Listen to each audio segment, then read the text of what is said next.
আমরা চলে আসলাম কর্ণফুলী নদীতে, চট্টগ্রাম। এখানে দেখেন ক্রেন দিয়ে জাহাজগুলো আনলোড করা হইতেছে এখানে।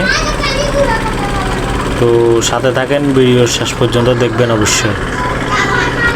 তো ট্রলারের অতিরিক্ত শব্দের কারণে আমার কথাগুলো পুরো ক্লিয়ার আসতেছে না, তো আমি আর বেশি কথা বলবো না, আপনারা ভিডিও দেখতে থাকেন।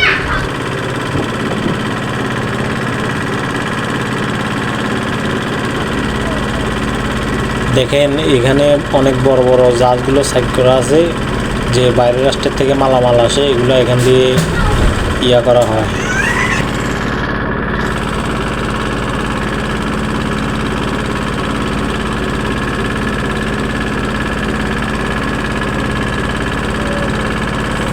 এখানে শত শত জাহাজগুলো বাঁধা আছে মালামাল আনলোড করার জন্য, এখানে রাখা হয়েছে।